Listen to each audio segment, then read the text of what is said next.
Once upon a time, in a quiet little town, there lived a young man named Evan.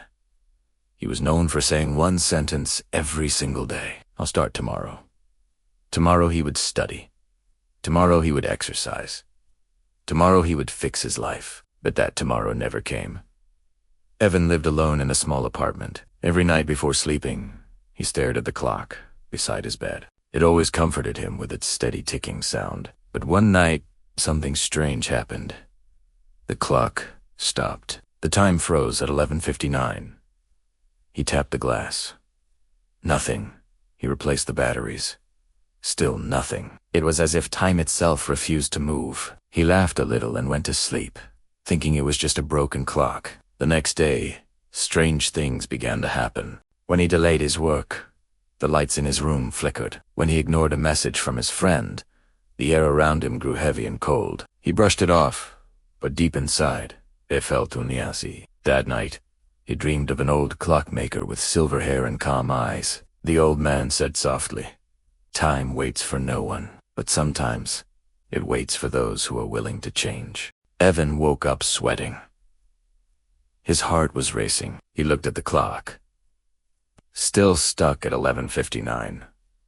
He whispered to himself, "What does this mean?" The next few days, he tried everything to fix the clock. New batteries, cleaning, even taking it apart. But the hands refused to move. Then, one night, something happened that shook him to his core. He looked at the mirror in his room and saw his own reflection move differently. The reflection smiled at him, even though he didn't. Then it spoke. "You keep waiting for the right time," it said, "but time stopped waiting for you." Evan stepped back, terrified. "What do you mean?" he asked. The reflection replied, "Every day you promise tomorrow, but tomorrow never comes for those who waste today." Evan's eyes filled with tears. "Please," he whispered, "just give me one more chance." The reflection pointed toward the clock. "When that clock ticks again, your life will change. But before it strikes 12, you must do everything you've been avoiding. Only then will time forgive you." Without thinking twice, Evan got to work. He cleaned his messy room. He called his parents and apologized for not speaking to them in months. He finished his unfinished work. He sat down and wrote his goals for the first time in years.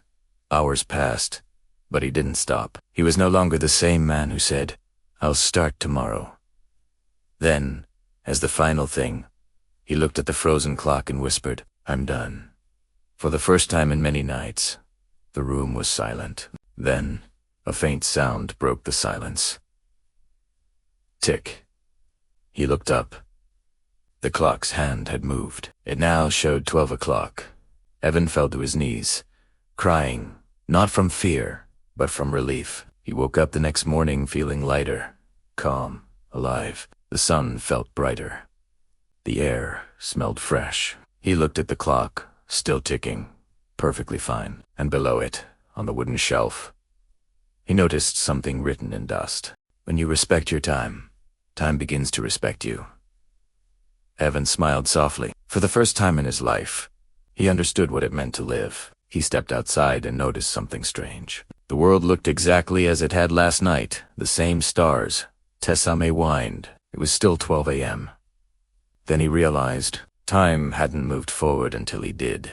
He looked up at the night sky and whispered, "Thank you." From that day on, Evan never said, "I'll start tomorrow." He started every day, every moment, as if it was the only one left. Because now, he knew life doesn't move until you do. And time waits for no one, except the one who finally decides to change.